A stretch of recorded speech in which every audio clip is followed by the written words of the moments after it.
Hello friends, आप सभी का स्वागत है इस न्यूज क्लासेस में। अपन पढ़ रहे हैं मध्यकालीन इतिहास और मध्यकालीन इतिहास कंप्लीट हो चुका है। दिल्ली सल्तनत अपन ने स्टार्ट किया था दिल्ली सल्तनत से।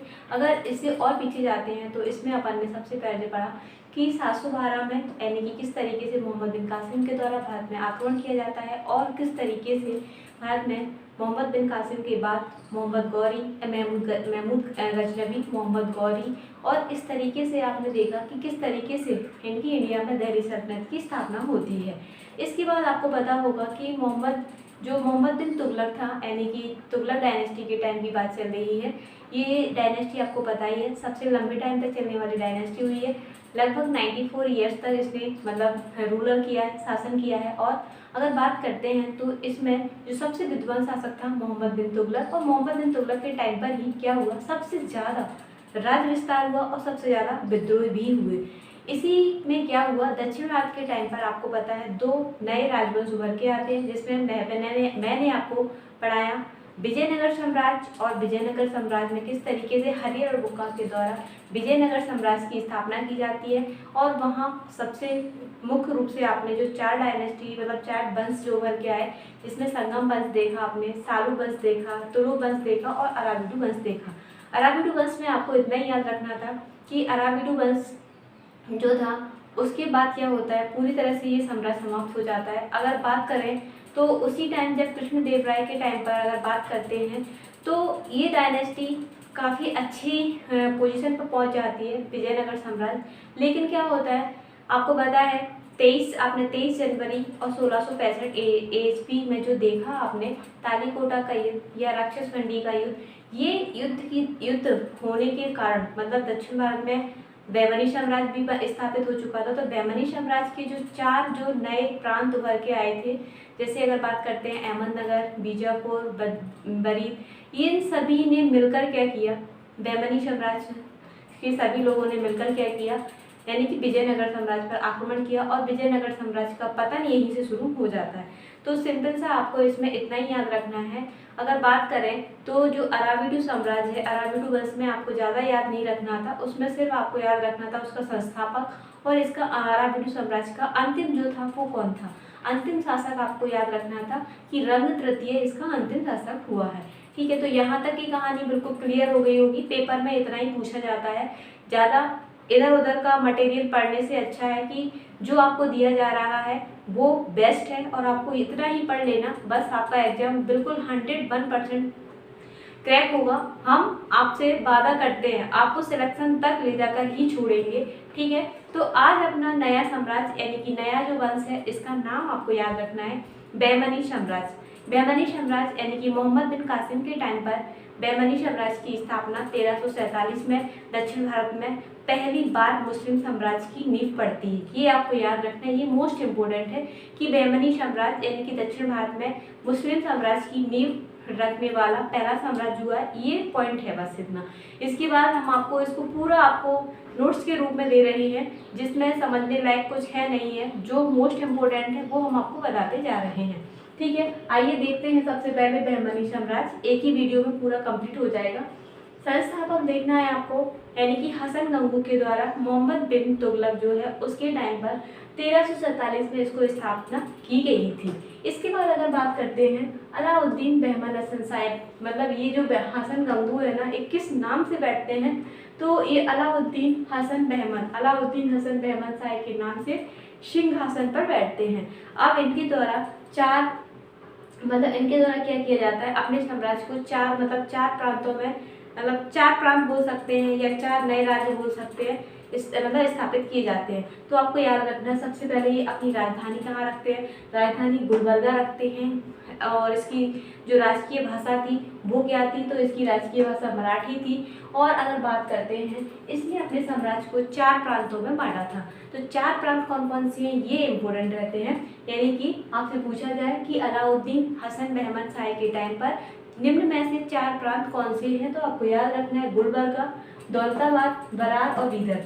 तो गुलबर्गा, दौलताबाद, बरार और बीदर। ठीक है, इसके बाद ये जो अपना अलाउद्दीन हसन बहमन शाह है, ये इनका निधन हो जाता है। उसके बाद इनका पुत्र बनता है जिसका नाम है मोहम्मद शाह। इसके काल में सबसे पहले क्या हुआ, विजयनगर साम्राज्य को लेकर इसने मतलब बुक्का, जो आपको पता है हरिहर और बुक्का दो भाई हुए, तो बुक्का प्रथम के खिलाफ इसने क्या किया था, पहली बार बारूद का यूज किया था। तो ये आपसे पूछ लिया जाए कि पहली बार यानी कि दक्षिण भारत में किसके द्वारा बारूद का यूज किया गया था, तो याद रखना है मोहम्मद शाह फर्स्ट के द्वारा, किसके खिलाफ, तो बुक्का प्रथम के खिलाफ। ठीक है, तो ये पॉइंट आपको क्लियर हो गए होंगे। ठीक है, इसके बाद अगर बात करते हैं, आप अगला शासक जो बनता है उसका नाम याद रखना है ताजुद्दीन फिरोज।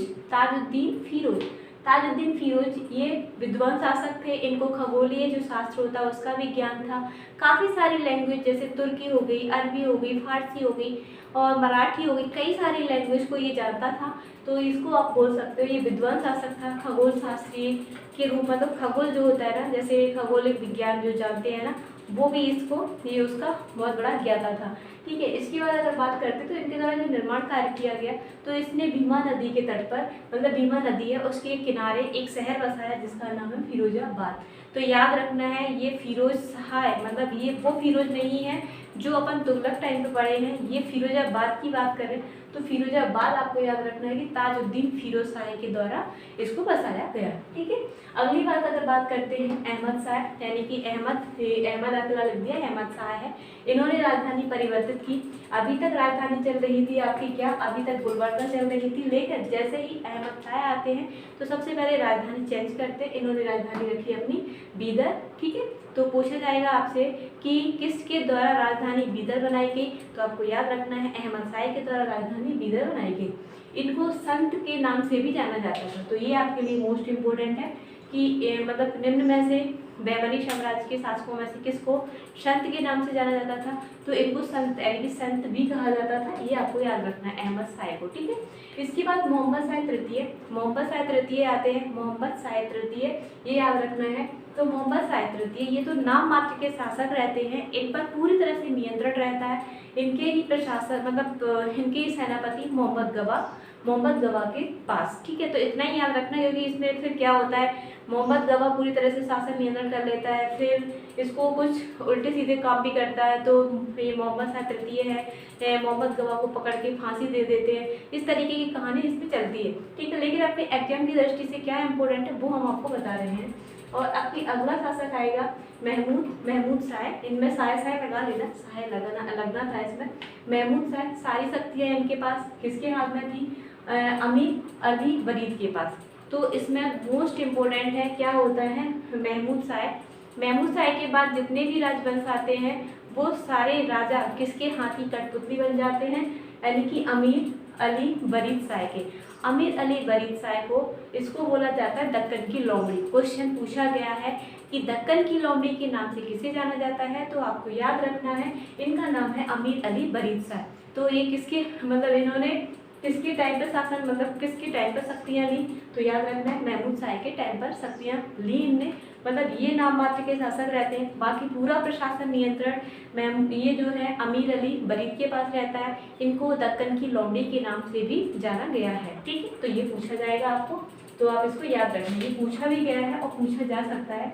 अमीर अली वरीद को दक्कन की लोमड़ी कहा जाता है। ठीक है, उसके बाद अगर बात करें पांच स्वतंत्र राज्यों में 5 जो स्वतंत्र राज्य हुए, देखो इसमें अंतिम शासक याद रखना है कि हर किसी, देखो जितने भी सारे, चाहे दिल्ली सल्तनत हो, चाहे बहमनी साम्राज्य हो, चाहे विजयनगर साम्राज्य हो, सब में आपको संस्थापक और इसका जो अंतिम जो रहा है ना वो पूछा जाता है पेपर में।